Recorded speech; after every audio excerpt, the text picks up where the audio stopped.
E aí, gente, tá começando mais um episódio do Papo de Montenegrino.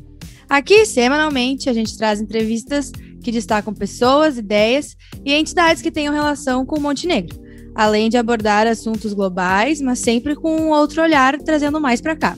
Eu sou a jornalista Manuela Petri. Eu sou o jornalista Cássio Pereira e aqui conosco também está o João Roden, que toca esse projeto com a gente e também é o responsável pela parte técnica. É ele que grava, edita e todas as quintas-feiras, no final da manhã, sobe os episódios lá no Spotify e no YouTube. Antes de qualquer coisa, um pedido bem importante, não esquece de nos acompanhar lá nas redes sociais, @Papo de Montenegrino. No Instagram e no Facebook a gente divulga quais são os entrevistados da semana, conversamos com os nossos internautas e também mostramos um pouquinho dos bastidores aqui das gravações. Participa, pode deixar a tua opinião, sugestão de entrevistado e um recado pra gente, ok? Esse podcast, lembrando sempre, é uma iniciativa totalmente independente e desenvolvida por nós três por realmente amor por contar e ouvir histórias e também, um trio que se interessa muito pelas pessoas e os assuntos aqui de Montenegro, que nasceram por aqui. Entretanto, como uma graninha sempre é bem-vinda, caso você tenha interesse, então, em patrocinar e apoiar esse projeto, será uma honra divulgar a sua marca, produto ou serviço no Papo de Montenegrino, ok? Então, sem mais delongas, vamos à conversa de hoje. O nosso entrevistado está no sudoeste asiático, um pouquinho longe de nós, construindo uma carreira vitoriosa no futebol. Alexandre Pelkin, mais conhecido como Mano, vive fora do Brasil desde 2001. Ele foi jogador de clubes da Alemanha. Em 2018, começou a carreira fora das quatro linhas. Passou pelos Emirados Árabes, Azerbaijão, fez um baita trabalho na Tailândia e hoje treina, eu vou tentar, tá? O Ho Chi Minh City. Depois o Mano me corrige. Da primeira divisão lá no Vietnã. Mano, é um prazer conversar contigo. Seja muito bem-vindo. Opa! Oi, galera. Oi, João. Oi, Cássio. Oi, Manuela. Primeiro, claro, obrigado pelo convite. Queria também parabenizar vocês pela iniciativa. Eu acho esse tipo de programa sempre muito legal. Eu que sou um cara que adoro um bate-papo. Sempre também fui um cara bastante conversador, como diriam meus amigos. E escuto vários podcasts, claro, muito relacionado com a minha profissão, mas quando o Cássio me escreveu, eu topei, obviamente, na mesma hora, que é uma coisa que eu gosto de escutar, gosto também de ver o que acontece aí na cidade, escuto também outros programas daí, sempre para tentar estar um pouco em contato com meus amigos, com a minha família, com o pessoal com quem eu me criei, né? Então, pronto. Estou contente de estar aí podendo bater um papo com vocês e parabéns pela pronúncia do meu time, é esse mesmo. Ho Chi Minh Não foi tão City. ruim, então. Não, foi muito bem. Poderia ter ido muito pior. Tem gente que vai muito pior, até porque os nomes aqui e a língua, essa última que eu estou encarando, né? Também vocês já conversaram um pouquinho das minhas andanças aí, por onde eu andei. Então, mas em relação à língua e pronúncias, a Tailândia e o Vietnã, eu acho que foram, sim, os mais bizarros, digamos. Porque tu pronuncia um pouquinho diferente a palavra, ela já significa uma coisa totalmente diferente. Sim, porque tu fala fluentemente em inglês e alemão, né, mano? Isso.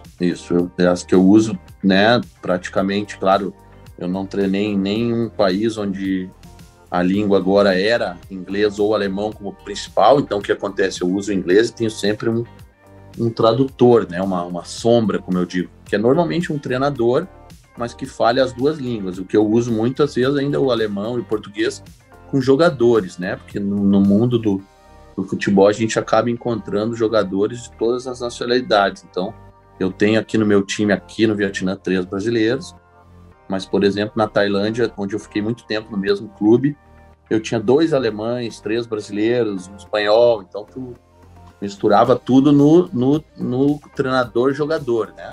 Só que assim, palestra, explicação do treino, quando é o grupo todo, como os locais são maioria, eu faço, claro, em inglês e tenho o meu tradutor, que é tipo meu auxiliar também de treino, e ele faz a tradução. Certo. Mano, tu citou esse período que tu passou na Tailândia, e foi um período que a gente acompanhou bastante daqui, até pela popularização das redes sociais, né? Deu para te acompanhar um pouco mais de perto, assim. Queria te perguntar como foram esses anos, assim, a gente sabe que foram vitoriosos, assim, mas como que tu resume essa experiência lá na Tailândia e como foi o processo, assim, a tua saída para o Vietnã, o que te fez topar esse desafio aí no Vietnã? Uma coisa, claro, anda ao lado da outra, como eu digo, o Vietnã é muito próximo à Tailândia e são os dois países com mais força no futebol, então, do sul da Ásia, né? Digamos, do sudoeste da Ásia, que é a região aqui de países não tão fortes, quando a gente fala de Ásia, como Japão, Coreia, China, com investimento, mas aqui do sudoeste da Ásia, do sul da Ásia, são os dois mais fortes. Então, a minha passagem na Tailândia, né, o vitoriosa, como eu brinco muito, né, se nós começar a falar de futebol, eu vou conversar 10 horas com você, mas a gente pode conversar de tudo, não se preocupe. O que eu digo do futebol, quando a gente fala, até na entrada da Manuela, tipo uma carreira vitoriosa, eu sempre fico meio assim, porque o que é o torcedor, o que a gente espera no futebol para ser vitorioso é ganhar, né, Cássio, eu diria. Né, pessoal? Então, ganhar, eu não ganhei com o Bangkok United, por exemplo. O que eu ganhei? Eu ganhei muita experiência, eu ganhei anos de vida muito legais para o meu trabalho, eu encontrei um clube muito promissor, um clube que investiu muita grana, ano a ano, a gente foi construindo tudo junto, sabe? Quase um conto de fadas, coisa que não acontece no futebol, porque tu não ganhando, tu vai embora, claro, não tanto que nem no Brasil, que pode ser com 3 meses, 2 meses, mas eu fiquei 5 anos e meio no clube, para vocês terem uma ideia, foram 6 temporadas praticamente, e eu não consegui ser campeão, eu bati na trave, claro, eu cheguei em segundo, eu me qualifiquei para a Champions League da Ásia 2 vezes, eu cheguei 2 vezes em segundo, eu perdi uma final da Copa, mas faltava aquele título, sabe? Então, até a minha saída tem um pouco a ver com isso, porque daí, depois de todo esse tempo, existia uma pressão muito grande. O último ano, principalmente os 2 últimos, eles já foram muito estressantes, assim, agora a gente investiu mais e mais, e eu construí tudo que eu queria, centro de treinamento, e contratei jogador mais caro, então tinha que terminar com o título, e como não terminou, depois de 4 derrotas que eu tive seguidas, né, eu vinha de 5 derrotas seguidas, era o líder do campeonato, aí veio a pandemia, aí parou por 7 meses o campeonato, e quando a gente voltou dessa pandemia, eu arranquei com 4 derrotas seguidas. E aí eu mesmo pedi as contas, porque eu tenho uma relação muito boa com o presidente até hoje, e disse, eu preciso também de uma pausa, eu tô também num estresse que já não estava mais sendo saudável, quero dar uma relaxada, queria ir pro Brasil, tava planejando tudo para ir, e aí surge, né, no futebol, coisas assim, de uma hora para outra, tipo uma semana que eu saí, eu recebo a ligação do diretor aqui do Ho Chi Minh City, que é um dos maiores clubes do Vietnã também, e que, pronto, me fez uma proposta muito boa, e tinha uma perspectiva de ser campeão, e aquela coisa que eu estava sentindo falta, eu digo, eu preciso ser campeão para daqui a um pouco tirar, eu sei que ainda é cedo, a minha carreira ainda é cedo, são 8 anos só como treinador, né? Mas tu tem que daqui a pouco ganhar, nem que tu ganhe numa liga um pouco menor, tipo a liga, por exemplo, aqui ela é mais fraca que a Tailândia, por exemplo, a nível, mas, por exemplo, a seleção do Vietnã está melhor que a seleção da Tailândia no momento, então eles têm muito bons jogadores locais, então foi assim que surgiu, por ser países próximos, eu já tinha jogado pela Champions League contra um time aqui grande também, que é o Hanoi, que é a outra cidade grande. Então, digamos que no sul da Ásia, eu já tenho um nome bastante conhecido, que circula nos clubes, com certeza, até por ter ficado muito tempo num clube e o clube ter sempre ido bem, assim, eu não ganhei, mas eu chegava sempre entre os 3 primeiros, entendeu?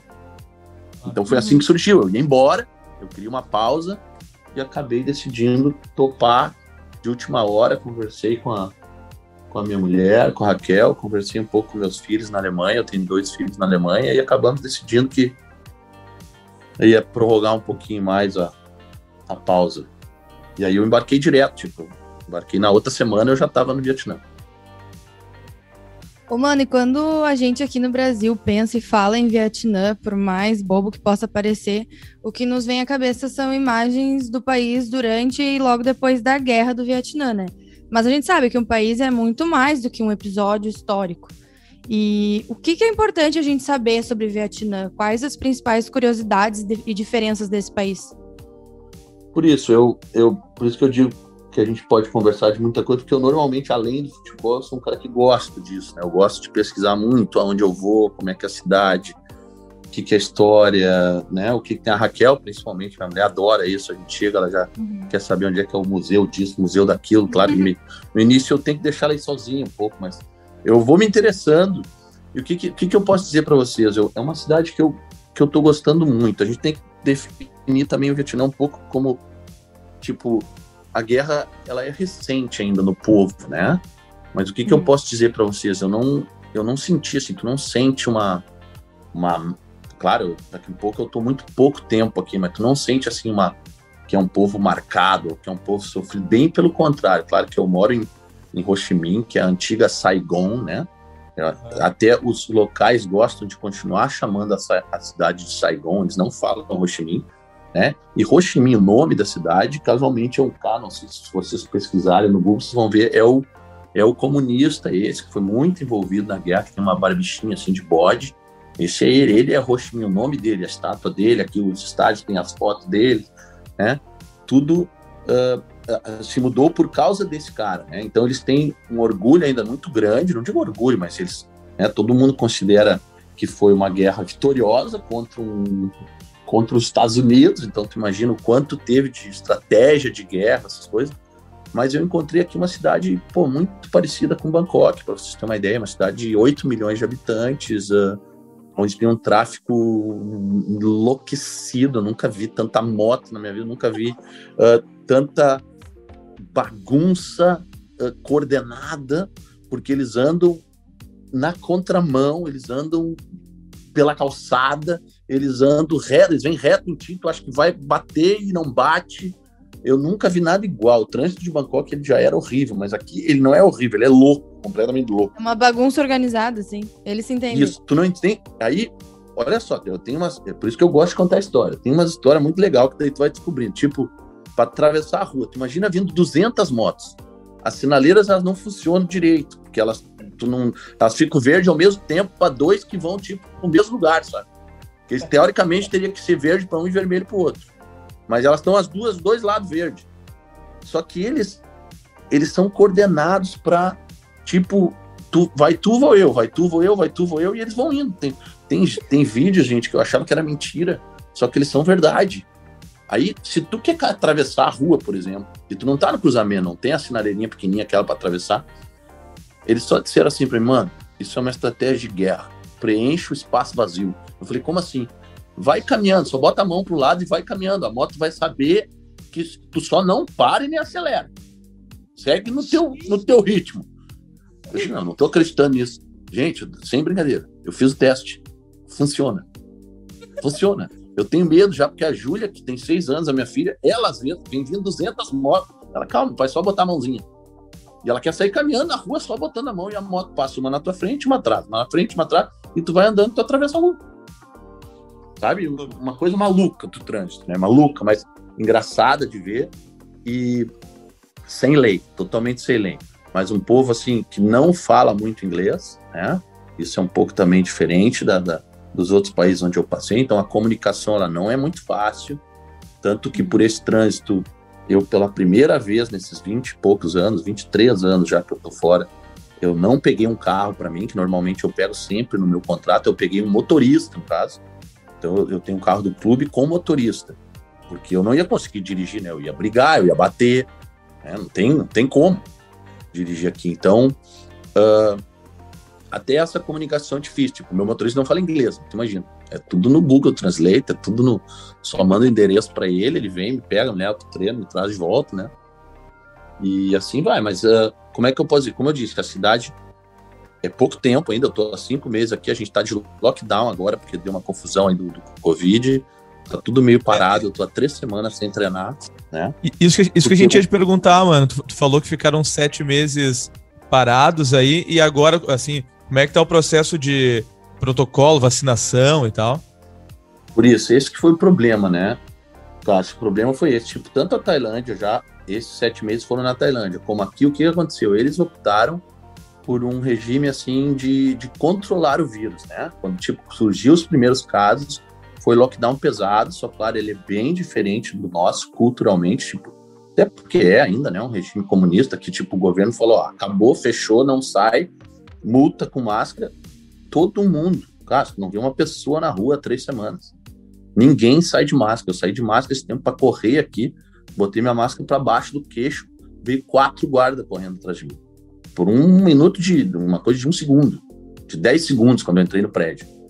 Então, o que aconteceu? Eles fizeram regimes fortes para abafar o vírus. Só claro, com isso eles não se prepararam para vacinar o país. Eles achavam que iam controlar sim. Todo mundo que entrava, eu fiquei de quarentena também, 15 dias num quarto de hotel, quando eu cheguei em dezembro já, 15 dias, só tocava na porta, largava a tua comida ali, não tinha contato com ninguém, não chegava, eu parecia um extraterrestre, uma mulher que ia levar comida no meu quarto. Então, eles controlaram por mais de ano isso, tanto a Tailândia quanto a só que uma hora pode estourar, né, como, tu nunca sabe como vem, né, às vezes alguém que atravessou a fronteira clandestina, ou sei lá o que foi, o que aconteceu, e aqui foi assim que aconteceu. Agora, essa segunda onda, a primeira e a segunda eles controlaram.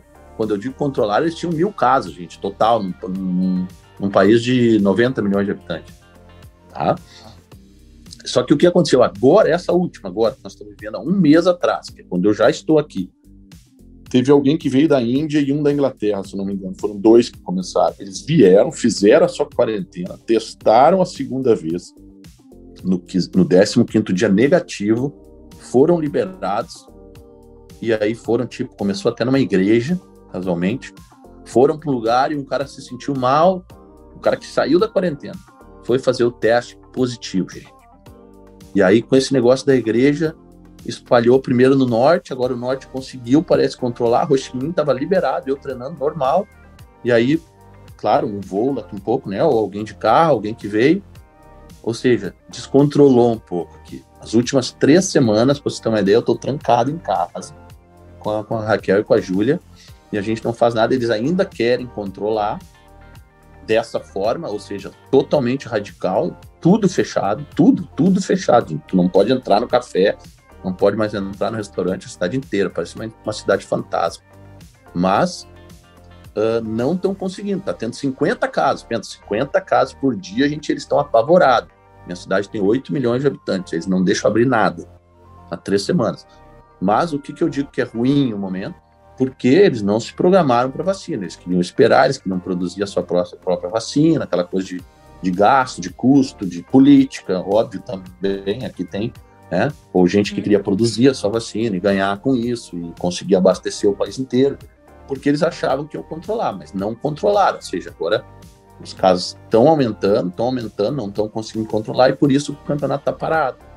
Então, um lugar que era muito bom de estar, que parecia que era, tipo, totalmente seguro, atualmente, se eu comparar, aí, claro, ainda não com o Brasil, mas digamos com os Estados Unidos, ou agora, vocês viram a Eurocopa na Hungria, na Alemanha, que eu acompanho muito por causa dos meus filhos, esse pessoal já superou, entendeu? Eles já praticamente estão vacinados e controlados, e a vida vai seguir normal, e eu tô, tipo, no meio da confusão no momento.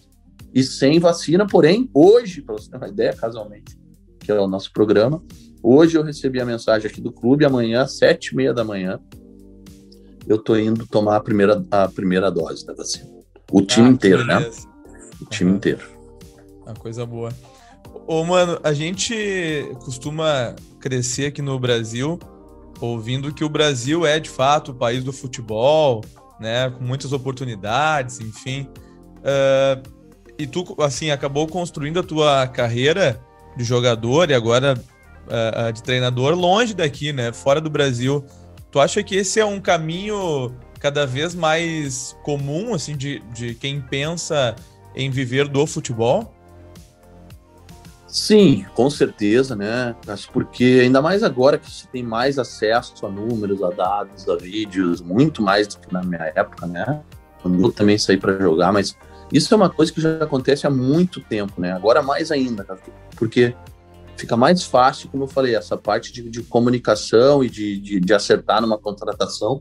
Mas já há 20, 30 anos atrás, é impressionante o número de brasileiros envolvidos, tanto, claro, treinadores menos, mas jogadores principalmente, que trabalham fora do país, né? É impressionante, o Brasil é o maior exportador de jogadores do mundo, entendeu? Sempre foi, já até em números comprovados, como eu falei, há mais de 20 anos, tu encontra brasileiro em todas as ligas praticamente da Europa, todas que eu passei, então, todas que eu passei tinham brasileiros, treinadores um pouco menos, como eu falei, porque o treinador brasileiro ainda não tem essa moral grande, digamos, que nem outros países, como treinador, mas o jogador, por ser esse negócio brasileiro, a Ginga, o Neymar, o Ronaldo, o Pelé, que seja, tu sempre vai ter uma porta aberta mais fácil somente pelo teu passaporte, como eu falei. Como a competição no Brasil ela é muito grande, tu precisa, às vezes, claro, de um bom empresário, tu precisa um pouco de coragem, tu precisa, né, te dedicar, obviamente, mas muita gente vai escolher isso aí pela competição, como eu falei.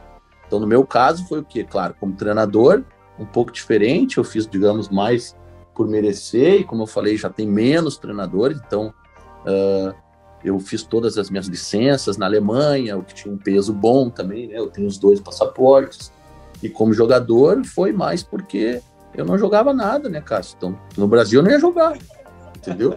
Então tem que achar algum lugar onde o cara acha que o nada é bom, né? Porque o nada no Brasil fica nada, ninguém vai te deixar jogar no Brasil. Então, tu vai... E assim fazem vários, né? Milhares, milhões.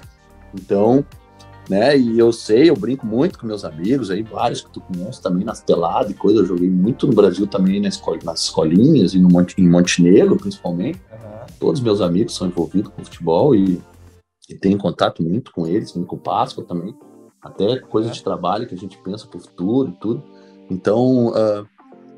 foi isso aí. Eu fiz o que muitos fazem, claro, com, digamos, menos chances do que eu ainda, né? O problema, às vezes, que muito brasileiro, o futebol é a última esperança do brasileiro, né? Eu ainda tinha uma base familiar forte, eu tinha, né, um estudo atrás, então eu fui meio mais fácil, digamos, para mim me adaptar um pouco. Eu só precisava, tanto que eu fui para uma 3ª divisão, 4ª divisão no início, eu queria aprender outras línguas, eu queria dar uma banda pelo mundo, entendeu? Não foi uma coisa assim que precisava, sabe? Porque quando tu precisa, tudo fica mais difícil, sabe? Aí é mais difícil também de aprender outra língua, é mais difícil né? Quando tu não tem uma base familiar ou uma segurança um pouco também familiar. Então, no meu caso, digamos que não foi assim tanta peleia. Claro que eu me orgulho muito disso, até porque eu disse para minha mãe, para meu pai, que eu ia 1 ano para a Alemanha e que eu voltava, e desse 1 ano viraram 23. Até hoje eles estão perguntando quando é que eu volto. E, mano, mesmo de longe, tu continua acompanhando o dia a dia aqui dos clubes do Brasil? Tu tem algum time ou técnicos daqui que são referência na tua carreira? Sim, eu acompanho muito, né? Porque eu gosto, como eu falei, eu tenho também uma vontade grande de voltar para o Brasil. Eu já falo isso nos últimos 2, 3 anos, principalmente. Eu tenho alguns empresários aí tentando me ajudar. Eu sei o quanto é difícil, eu sei que existe também um pouco de preconceito ainda por ter ficado muito tempo na Ásia, né? Tipo, quem é Tailândia, quem é Vietnã, no mundo do futebol. Mas eu ainda falei esse tempo num programa de rádio aí também. Hoje tu tem acesso a todo esse tipo de informação, mas tipo um Filipão, um Parreira, esses caras no início da carreira deles estavam no Kuwait, nos Emirados. Só que tu não tinha todo esse acompanhamento, mas eles começaram lá também e depois foram para o Brasil e se tornaram um dos maiores treinadores do país, né? Então eu sei que seria um pouco difícil, mas devido a essa vontade que eu tenho, eu acabo acompanhando muito sim, né? E então eu olho vários jogos do Brasileiro, eles são, claro, de manhã cedo para mim aqui, vários às 5, uns às 6, uns às 7 da manhã, mas eu gosto de acordar, gosto de olhar, claro, tinha meu grupo aí de amigos do Brasil, né, dos gremistas, dos Colorado, né, que a gente brinca, então tu acaba acompanhando. E claro, todo mundo sabe, sempre fui quando pequeno, hoje já nem posso mais dizer isso, né, nem deve se dizer isso, mas claro, quem me conhece aí, nós estamos numa cidade pequena, sabe que porque eu ia com meu pai muito olhar os jogos do Inter, é um time que eu gosto de acompanhar, eu continuo com as minhas brincadeiras com o meu grupo de colorados, contra os gremistas, mas claro que depois que eu entrei na profissão mesmo, a gente não tem mais time, né, Manuela? A gente acaba, claro, eu olho por querer estar informado caso realmente exista a chance de eu voltar, entendeu? Então eu olho os jogos, gosto, não tenho assim um treinador, respeito muito esses da velha guarda que fazem as coisas funcionar, como eu digo, tipo um Abelão da vida, respeito, mas gosto de um jeito, pelo menos uma filosofia de trabalho que eu gosto, e sei que também é um pouco polêmico, mas é o Diniz, por exemplo, que é uma forma de jogar como eu gosto. Eu briguei muito agora também com o esquema que deu do Inter, desse treinador. Meus amigos todos eram desde o início contra o treinador, contra o Ramírez, né? E eu sempre dizia, mas pode funcionar, porque, né? Depende de como tu vê o futebol, como tu gosta. Eu como treinador, gosto de tentar, pelo menos, é o que aconteceu. Ele tentou e não deu certo, e aí, claro, foi massacrado. Né? O Inter foi injusto com o Ramírez, mano? No final, não mais, eu acho, Cássio, né? Porque, tipo, eu defendia ele, mas as coisas foram dando muito errado, né? Sim. O que eu digo que tem que acontecer? Tu tem que achar um balanço, como a gente fala, entre resultados imediatos e trabalho a médio e longo prazo. Mas se esse balanço não existir, se tu começar a perder demais, ele não vai existir o médio e longo prazo, né? O que eu dizia só muito é que eu gostava da ideia que ele tinha, se eu escutasse ele falando de como ele queria construir as coisas, que ele queria sair com o goleiro, aquela coisa. Mas eu falei, claro, o meu grupo de Colorado só tinha zagueiro, né, Cássio? Todos esses brucutu aí, Siri, Vico, Cauê, Jundiá, como é que o Gu Oliveira, como é que eles vão gostar disso? Eles queriam que o zagueiro desse balão para frente, que esses jogos de jogar pro goleiro não funciona, entendeu? Isso não existe. Eles diziam para eles, não existia esse futebol, né? Só que o que eu digo, não foi injusto, porque, claro, com a derrota, com a queda da Copa do Brasil, com a história dos Grenais, com o rendimento, que no final, principalmente, estava muito abaixo do esperado, né? Então, claro, que acho que no final não foi injusto. Eu gostaria que ele tivesse tido mais tempo, mas com os resultados finais, isso era impossível. Eu só acho que a ideia era boa, era uma ideia de propor o jogo, de ser mais dominante, de não jogar por uma bola ou por duas bolas, só que ela, infelizmente, estava sendo mal executada, mas eu não queria, claro, eu como treinador daqui a pouco sou um pouco suspeito de falar, mas eu não gostaria de atribuir isso somente a ele, entendeu? Eu acho que alguns jogadores que estavam precisando fazer a função para o tipo de jogo que ele queria, são simplesmente abaixo, muito abaixo da média para poder ter funcionado. Só isso. E aí com isso não funcionou, a verdade é que não funcionou. E é resultado, né, mano? Não dá pra... Uma última questão aí. Como é que é a pressão e... Claro, apesar de estar ainda há pouco tempo no Vietnã, mas a cobrança e a pressão da torcida aí? Não, por isso, bem menor, né, Cássio? O Brasil é uma selva, como eu falei. O Brasil, para esse tipo de coisa, pressão, torcida, para cima do jogador... para cima do presidente, do vice, do diretor, é muito maior, porque é muito mais passional, como se fala. Aqui, para você ter uma ideia, eu vim como um grande investimento, até eu, como treinador, vim ganhando mais do que o normal, digamos, e contratar alguns jogadores de nome aqui. Tipo, se eu estivesse no Brasil, eu já tinha sido demitido, porque eu arranquei muito mal aqui, cara. Eu estou muito mal, por sinal, estou em 10º de 14 clubes. Então, mas vai melhorar, vai melhorar. Sim, a gente sempre tem que acreditar que vai melhorar, né? Agora tive mais tempo, deu para fazer algumas trocas, acho que vai melhorar, sim. Mas aí o que eu digo, o que acontece aqui? Não tem isso, não tem ninguém na rua querendo me bater, claro. Tu já sente no estádio, a gente teve jogos com 20 mil pessoas, a gente teve jogos, né, um jogo fora, teve jogos em casa com 10 mil pessoas, 11 no início. Eu já vejo, porque isso aí todo treinador percebe, tu sabe quando os caras já estão começando a gritar, troca esse bando, esse burro embora. Só que é bom que eu não entendo, né? Mas tu sabe que a entonação do que o cara tá falando, olhando no teu olhinho, é dizendo assim, pelo amor de Deus, vai embora. Não tô entendendo nada que ele tá falando, eu só dou uma balançada na cabeça, mas eu sinto que estão me xingando. Mas não chega a ponto de eles me esperar na rua, não chega a ponto de, né, de ser essa pressão do Brasil. E o que acontece aqui? Aqui acontece que, não sei, também não trabalhei no Brasil para ter detalhe, mas aqui, tipo, eu consegui, eu tenho minhas reuniões semanais, digamos, com o dono do clube aqui, eu, tipo, explico o que está acontecendo e digo, ó, eu acho que a gente precisa mudar isso, mudar aquilo, a performance também é importante. Eu tive um jogador expulso, daí ele quebrou a perna do cara no primeiro tempo, que era contra o time maior da Tailândia, o cara quebrou a tíbia, a perona, quebrou tudo, e o cara era o meu capitão, meu melhor jogador local. Foi suspenso pelo mesmo tempo do cara da perna quebrada, ou seja, 10 meses deram para ele de suspensão. Bem no início ali do campeonato, tem um jogo que eu vinha jogando bem, que seria um divisor de águas forte, tipo o time do Sul contra o time do Norte, nós jogando super bem os primeiros 30 minutos, bem mesmo, tipo, ninguém acreditando, nós jogando do jeito que eu gosto, aí tomo o vermelho, e na falta do vermelho eu tomo 1-0 também.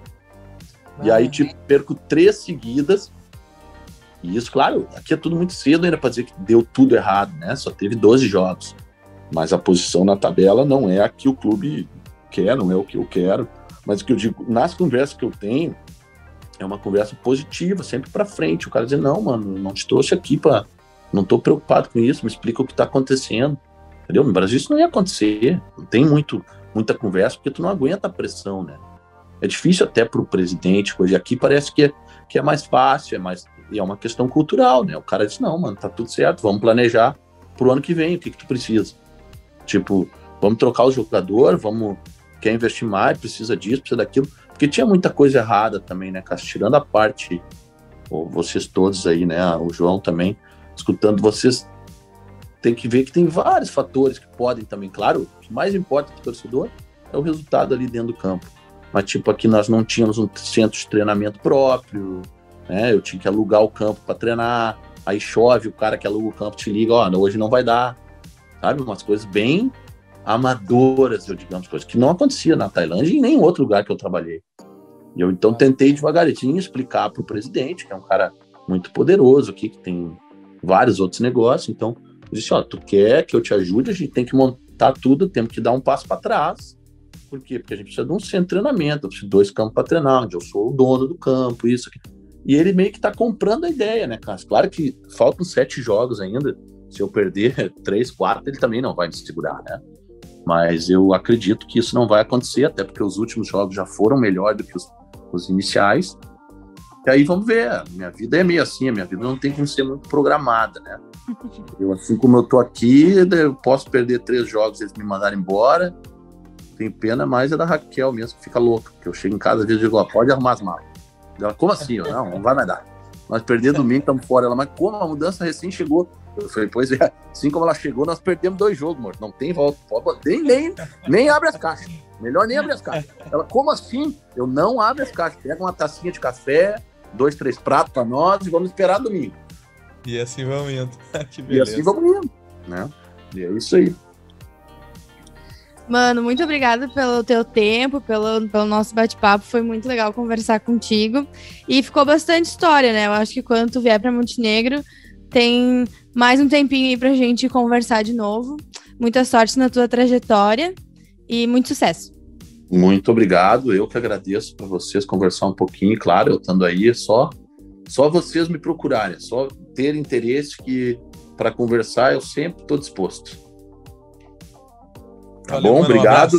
Muito sucesso para vocês aí, gente. Continuem com essa, como eu falei, com essa iniciativa de conversar, do pessoal saber bastante sobre o pessoal de Montenegro. Isso é uma ideia bem bacana.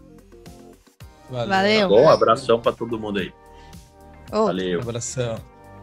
Esse humano que tá lá no Vietnã, aliás, é o primeiro podcast, né, Manu, que a gente tá gravando ao meio-dia. Deixa eu aproveitar aqui e agradecer a Vanessa, né, minha esposa, que está preparando o almoço aqui para mim, para Manu, para o João, né? Muito obrigado, Vanessa. E capricha, né? Papel importantíssimo para essa gravação acontecer, viu? Exatamente. Gravando de meio-dia, porque como a gente tem um fuso de 10 horas, né? Com relação ao Vietnã, então lá no Mano já passou das 10 da noite, aqui a gente está falando ao meio-dia, um baita papo.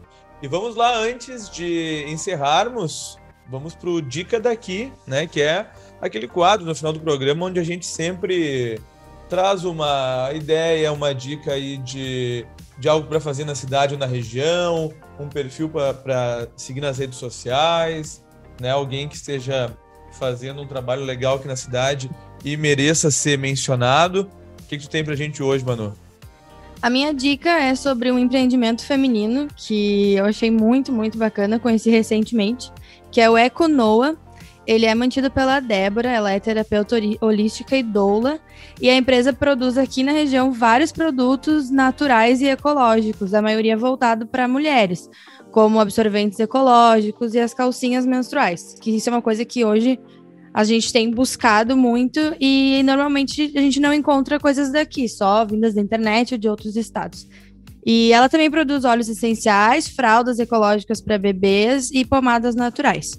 Quem quiser achar, no Insta ela tá como Econoa Artigo Seco e pode chamar a Débora, que ela é uma pessoa muito solícita, muito bacana para conversar e os produtos dela estão à disposição aqui na nossa cidade. Show de bola. Manu, a minha dica vai pro cinema, né? O antigo Cine Tanópolis, hoje Cine Mais Arte Montenegro, que depois de vários meses fechado com a pandemia, reabriu, né? Então o Everton e a equipe lá estão com várias restrições e muitos cuidados também em relação à pandemia, né? Limitações de lugares, etc. Então, como poucas cidades do estado ainda contam com um cinema de rua, né? Que não é um cinema dentro de um shopping, por exemplo, a gente é privilegiado por ter um cinema aqui pertinho. Então, queria dizer que o pessoal volte a prestigiar aos poucos, né? Preferencialmente depois que tomou a vacina, mas vamos voltando aos poucos aí para prestigiar também o trabalho do cinema em Montenegro. Também o pessoal pode conferir lá nas redes sociais, Cine Mais Arte, cinema.montenegro lá no Instagram, e conferir também a programação dos filmes. Beleza? Muito legal. E assim a gente chega ao fim de mais um episódio, mas, de novo, né, aquele pedido básico, segue a gente lá nas redes sociais, @Papo de Montenegrino. Boa! Quinta-feira estamos de volta com mais uma entrevista no Spotify, no YouTube. Até a próxima, tchau! Tchau, valeu, João!